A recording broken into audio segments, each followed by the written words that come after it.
Hi all, rain സ്റ്റോക്കിലേക്ക് ഏവർക്കും സ്വാഗതം. അപ്പം ഞാനിന്ന് വന്നിരിക്കുന്നത് ഓല വെച്ചിട്ടൊരു പിടി എങ്ങനെ ഉണ്ടാക്കാമെന്നാണ്. അതൊരു വ്യത്യസ്തമായ ഒരു വിഭവം കണ്ടപ്പോൾ ഞാൻ വെറുതെ ഒന്ന് ട്രൈ ചെയ്തു. അത് നിങ്ങൾക്കൊന്ന് കാണിച്ചു തരാം. അപ്പോൾ അതിനായി ഞാനിവിടെ 2 കപ്പ് അരിപ്പൊടിയാണ് എടുത്തിരിക്കുന്നത്. ഞാൻ എടുത്തിരിക്കുന്ന അരിപ്പൊടി എന്ന് പറയുന്നത് നൂൽപുട്ടിൻ്റെ അരിപ്പൊടിയാണ്, വറുത്ത അരിപ്പൊടിയാണ്. അതിലേക്ക് ആവശ്യത്തിന് ഉപ്പ് ചേർത്ത് നല്ലതുപോലെ മിക്സ് ചെയ്യുക.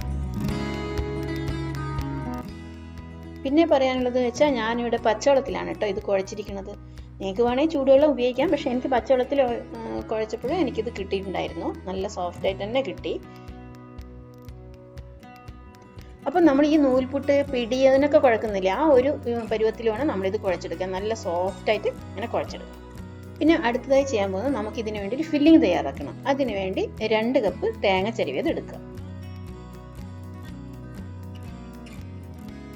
പിന്നെ അടുത്തതായി ഞാൻ പഞ്ചസാരയാണ് ഇതിൽ ചേർക്കുന്നത്. പഞ്ചസാര നമുക്ക് ആവശ്യമനുസരിച്ച് ചേർക്കാം, അല്ലെങ്കിൽ ശർക്കര ചേർത്താലും മതിയാകും. ഇതിലേക്ക് കുറച്ച് ഏലക്ക കൂടി ചേർക്കുക. ഏലക്കയുടെ മണം ഇഷ്ടമില്ലാത്തവർക്ക് അത് ചേർക്കണമെന്നില്ല. എന്നിട്ട് എല്ലാം കൂടി ഒന്ന് നല്ലതുപോലെ മിക്സ് ചെയ്യുക.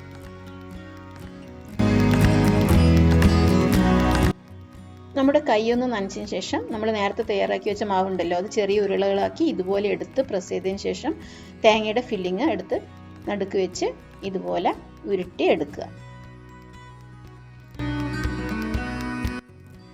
ഇത് കണ്ടോ, ഇതുപോലെ വേണം നമ്മളെല്ലാം തയ്യാറാക്കി എടുക്കാൻ.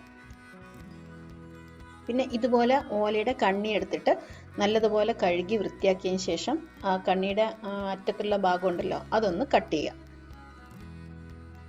നമ്മൾ നേരത്തെ തയ്യാറാക്കി വെച്ച ആ പിടി ഉണ്ടല്ലോ അരിയുടെ, അതെടുത്ത് ഇതുപോലെ വെച്ചതിന് ശേഷം ഒരേ അളവിൽ നമ്മുടെ ഈ ഓലയുടെ കണ്ണി കട്ട് ചെയ്യുക. അപ്പോൾ നിങ്ങളുണ്ടല്ലോ ഇത് സ്കിപ്പ് ചെയ്യാതെ കാണണം കേട്ടോ, എന്നാലേ ഇത് മനസ്സിലാവുള്ളൂ. അല്ലെങ്കിൽ ഏതെങ്കിലും ഒരു ഭാഗം പോയി കഴിഞ്ഞാൽ പിന്നെ ഒന്നും മനസ്സിലാവില്ല. അപ്പോൾ ഇതുപോലെ ഒരേ അളവിൽ വേണം കട്ട് ചെയ്യാൻ. അതെന്തിനാ കട്ട് ചെയ്യുന്നതെന്ന് നമുക്ക് വീഡിയോ കണ്ടാലേ നിങ്ങൾക്ക് മനസ്സിലാവുള്ളൂ.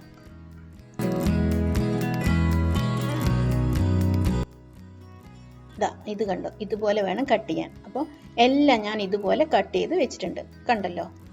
ഇനി അടുത്തതായി ഞാൻ ചെയ്യാൻ പോകുന്നത്, നമ്മൾ നേരത്തെ തയ്യാറാക്കി വെച്ച അരിപ്പിടി ഉണ്ടല്ലോ അതെടുത്തിട്ട് നമ്മൾ കട്ട് ചെയ്ത ഓലക്കണ്ണിയുടെ നടുക്കിത് വയ്ക്കുക. എന്നിട്ട് വേറൊരു ഓലയുടെ എടുത്തിട്ട് അതിന് കവർ ചെയ്യാം. കവർ ചെയ്തിട്ട് എല്ലാ ഭാഗവും ഒരുപോലെ പ്രസ് ചെയ്തതിന് ശേഷം നമുക്ക് ഓലയുടെ ഒരു ചെറിയ പീസിനെ കൊണ്ട് തന്നെ നമുക്ക് ഇതുപോലെ ഒന്ന് കെട്ടിക്കൊടുക്കാം. എങ്ങനെയാണ് ചെയ്യുന്നത് നിങ്ങൾ നോക്കിക്കോളൂ. സത്യം പറയാലോ, എനിക്കിത് ചെയ്യാൻ പറ്റുമെന്ന് എനിക്ക് വിചാരിച്ചിട്ടില്ല. പക്ഷേ ഇത് നോക്കുമ്പോൾ ഉണ്ടല്ലോ ഒരു പ്രത്യേകപരമായ ഒരു റെസിപ്പി ആയിട്ടാണ് എനിക്ക് തോന്നിയിട്ടുള്ളത്.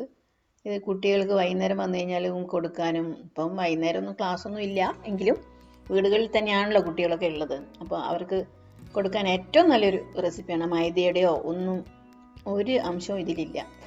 ഫുൾ നമ്മുടെ പ്രകൃതിയുമായിട്ട് ബന്ധപ്പെട്ടിട്ടുള്ള എല്ലാ കാര്യങ്ങളാണ്. എനിക്ക് നല്ല ഇഷ്ടപ്പെട്ടൊരു റെസിപ്പി ആയിട്ടാണ് തോന്നിയിട്ടുള്ളത്. ഇതെല്ലാം ഞാൻ ഇങ്ങനെ ഇതുപോലെ തയ്യാറാക്കി എടുത്തിട്ടുണ്ട്. നമുക്കിത് ആവിയിലൊന്ന് വെച്ച് കൊടുക്കാം. ഇത് ഒരു 10-15 മിനിറ്റ് ലോ ടു മീഡിയം തീയിലാണ്. നമുക്കത് തിരിച്ചിട്ട് കൊടുക്കേണ്ട ആവശ്യം ഒന്നുമില്ല.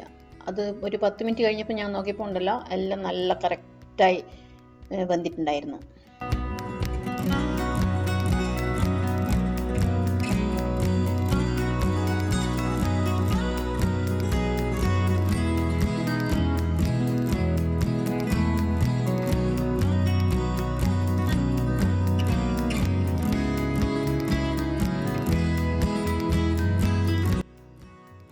ഇത് കണ്ടല്ലോ, 10 മിനിറ്റ് മാത്രമേ ഞാൻ വെച്ചുള്ളൂ. 10 മിനിറ്റിന് ശേഷം എല്ലാം റെഡിയായി.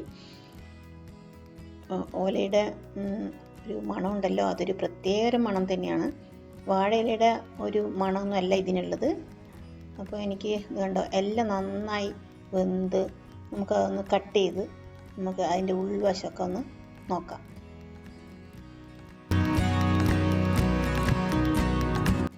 ശരിക്കും നല്ല ഹെൽത്തി ആയിട്ടുള്ള ഒരു ഈവനിങ് സ്നാക്ക് ആയിട്ടാണ് എനിക്ക് തോന്നിയിട്ടുള്ളത്. എന്തായാലും നിങ്ങളിത് ട്രൈ ചെയ്യുക, എന്നിട്ട് എനിക്ക് ഫീഡ്ബാക്ക് അറിയിക്കുക. പിന്നെ എപ്പോഴും പറയുന്ന പോലെ നിങ്ങൾ എൻ്റെ ചാനൽ സബ്സ്ക്രൈബ് ചെയ്യുക. സബ്സ്ക്രൈബ് ചെയ്യുമ്പോൾ തൊട്ടടുത്തുള്ള ബെല്ലൈക്കൺ കൂടി അമർത്തുക. അപ്പോൾ ഞാൻ ഇടുന്ന പുതിയ ഇതുപോലെയുള്ള പുതിയ വീഡിയോസ് നിങ്ങൾക്ക് ലഭിക്കുന്നതായിരിക്കും. ഷെയർ ചെയ്യുക, ലൈക്ക് ചെയ്യുക. നിങ്ങൾ ഇത് ഉണ്ടാക്കിയിട്ട് അതിൻ്റെ ഫീഡ്ബാക്ക് എനിക്ക് അറിയിക്കുക. അതുവരേക്കും ബൈ. Love you all. അടുത്ത ഒരു നല്ല അടിപൊളി റെസിപ്പിയോ ടിപ്സോ എന്തായാലും ഞാൻ ഉടനെ തന്നെ വരുന്നതായിരിക്കും. അതുവരെ ബൈ.